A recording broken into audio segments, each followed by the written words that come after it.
Hello everyone, स्वागत है आपका मेरे ऑनलाइन यूट्यूब चैनल संकल्प मैथ क्लासेस में। अपने प्रीवियस वीडियो लेक्चर में हमने डिविजिबिलिटी रूल्स जो अलग अलग संख्याओं से कोई भी संख्या डिविजिबल है क्या नहीं उसके जांच के लिए हमने जो डिविजिबिलिटी रूल पढ़ा था, विभक्ति का नियम पढ़ा था, जो कि हर एक कॉम्पिटेटिव एग्जाम में इससे पर बेस्ड क्वेश्चंस जो होते हैं वो फ्रेम होते हैं। ठीक है, उसमें हमने डिविजिबिलिटी बाय 2, डिविजिबिलिटी बाय 3 और डिविजिबिलिटी बाय 9 हमने इसके प्रीवियस लेक्चर में देखा। आज हम डिविजिबिलिटी बाय 4 और डिविजिबिलिटी बाय 8 यानी 4 से विभाज्य होने के नियम और 8 से विभाज्य होने के नियम के बारे में सीखेंगे। ठीक है, तो देखिए मैंने यहाँ पर नियम लिखा हुआ है कि कोई भी संख्या 4 से विभाजित कब होती है। कोई भी संख्या सिंपली 4 से विभाजित तब होगी जब उस संख्या के दहाई और इकाई यानी जो दहाई का अंक और जो इकाई का अंक है उन दोनों अंकों से मिलकर जो संख्या बनी है वो संख्या अगर 4 से डिवाइड होती है, यानी 4 से पूरी तरह से डिवाइड हो जाती है। पूरी तरह से डिवाइड होने का मतलब है कि लास्ट में रिमाइंडर क्या होना चाहिए, 0, यानी जो शेषफल बचना चाहिए वो क्या बचना चाहिए, 0। तो इस तरीके से अगर कोई संख्या है जो जिसके दहाई और इकाई के अंकों से मिलकर बनने वाली जो संख्या है वो अगर 4 से पूरी तरीके से विभाजित है तो वो संख्या भी 4 से पूरी तरीके से क्या होगी, विभाजित होगी। ठीक है, तो इस तरीके से 4 से विभाजित होने का यही नियम है। यदि किसी संख्या के दहाई तथा इकाई अंकों से बनी संख्या 4 से विभाजित हो तो वो संख्या भी 4 से पूर्णतया विभाजित होगी, यानी 4 से पूरी तरीके से विभाजित हो जाएगी। मैंने आपको इसके प्रीवियस लेक्चर में बताया था कि इस पर जो क्वेश्चंस फ्रेम होते हैं वो डायरेक्टली भी किस तरीके से फ्रेम होते हैं, और साथ ही साथ ये भी बताया था कि जब हम गुणनखंड करते हैं किसी भी संख्या का, यानी गुणनखंड तो मैथ में बेसिकली इस्तेमाल होता है, तो जब भी हम किसी संख्या का गुणनखंड करते हैं तो उस गुणनखंड में जल्दी से करने के लिए, उस गुणनखंड को जल्दी जल्दी करने के लिए भी हमें ये हेल्प करता है। यानी कोई भी संख्या किससे डिविजिबल है, अगर ये बात हमें पहले से पता है तो हम क्या करते हैं, प्राइम फैक्टराइजेशन यानी जो अभाज्य गुणनखंड होता है वो आसानी से सॉल्व कर सकते हैं। ठीक है, तो इस तरीके से 4 से विभक्त होने के नियम हमने देख लिया। एग्जाम्पल के रूप में हमने यहाँ पर 2 संख्याएं लिखी हुई हैं और इसके डिविजिबिलिटी बाय 4 अगर ये 4 से डिविजिबल है या नहीं इसको हम चेक करेंगे। ठीक है, जैसे यहाँ लिखा है 9,78,132 और यहाँ लिखा हुआ है 8,44,254। 2 संख्याएं हमने ली हुई हैं और हम अब ये चेक करेंगे कि क्या ये दोनों संख्याएं 4 से डिविजिबल है या नहीं। तो देखिए हमने जो रूल पढ़ा उस रूल के मुताबिक क्या है, उस रूल में हमने यही पढ़ा कि दहाई और इकाई अंक, जो दहाई अंक और जो इकाई अंक है उससे बनने वाली संख्या अगर 4 से विभाजित है तो संख्या भी 4 से विभाजित होगी। आप सबको दहाई इकाई यानी स्थान, किसी भी संख्या में अंकों के स्थान के बारे में जानकारी पहले से ही होगी, यानी इकाई, दहाई, सैकड़ा, हजार, 10,000, लाख, 10 लाख, इस तरीके से आपने नंबर सिस्टम पहले से भी पढ़ा होगा। तो इस तरीके से यहाँ देखिए लास्ट के 2 अंक अगर दहाई और इकाई की बात करें तो ये होता है इकाई और ये हो जाएगा आपका दहाई। तो दहाई और इकाई से मिलकर बनी जो संख्या है वो क्या है, 32 है। वो क्या संख्या है, 32 है, यानी इस तरीके से वो संख्या बनी 32, यानी दहाई और इकाई को अगर हमने बाहर किया तो वो संख्या बन गई 32।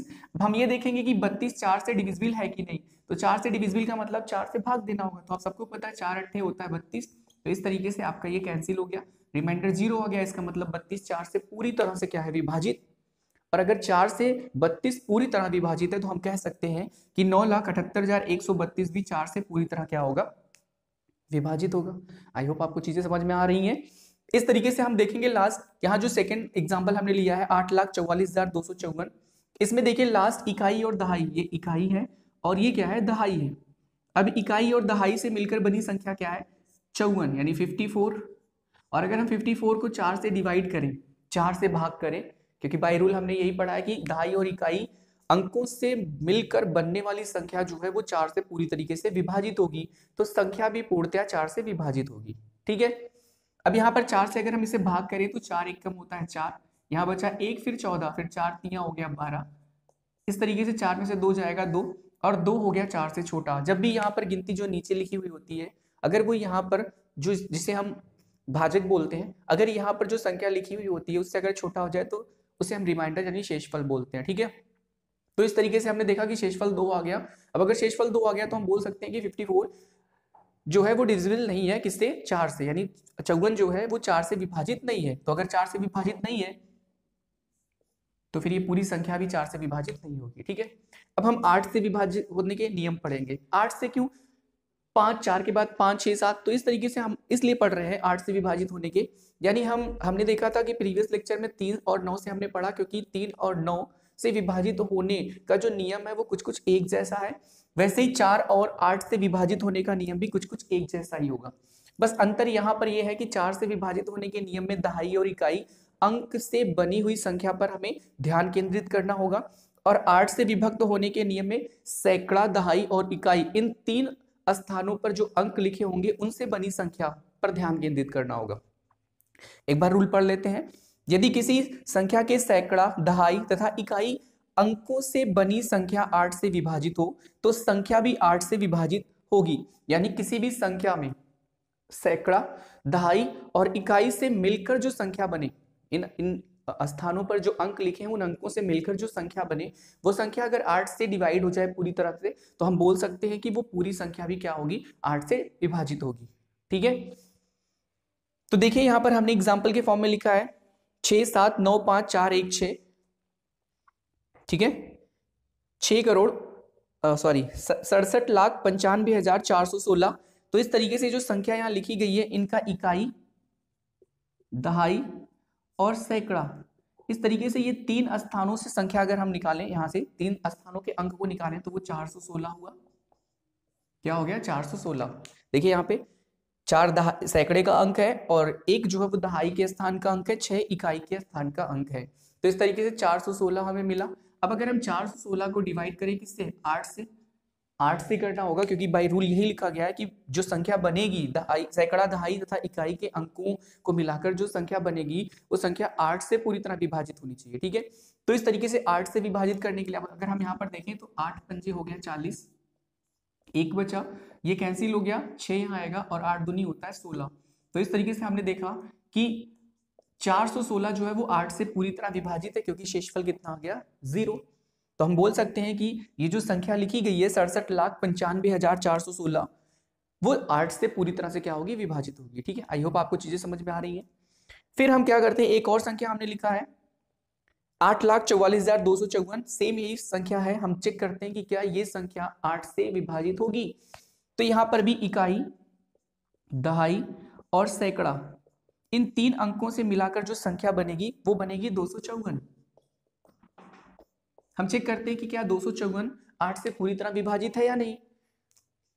तो 8 का पहाड़ा हम पढ़ेंगे तो 8 त्रिक हो गया 24, 1 बचा फिर 14, और हमें पता है कि 8 दूनी होता है 16, 16 एक्सेस यानी ज्यादा हो जाएगा 14 से। तो हम एक बार पढ़ेंगे 8 1 8, और 14 में से 8 जाएगा तो बचेगा 6, 6 2 8 से छोटा हो गया, इसका मतलब रिमाइंडर है 6, यानी शेषफल है 6। तो इस तरीके से हम बोल सकते हैं कि ये जो संख्या है 8,44,254 वो 8 से विभाजित नहीं होगी। ठीक है, तो इस तरीके से आज के वीडियो में हमने 2 डिविजिबिलिटी रूल और पढ़े हैं, जिसमें हमने एक रूल पढ़ा 4 से विभाजित होने का, और दूसरा रूल जो पढ़ा वो हमने पढ़ा 8 से विभाजित होने का। ठीक है, कोई भी संख्या 4 से विभाजित तब होगी जब उस संख्या, जो इंटायर नंबर हमें दिया जाएगा, उस संख्या के दहाई और इकाई यानी टेंस और वंस के प्लेस पर जो डिजिट लिखी हुई है, जो अंक लिखे हुए हैं, उनसे जो संख्या मिलकर बनती है वो संख्या भी 4 से पूरी तरह से विभाजित होगी।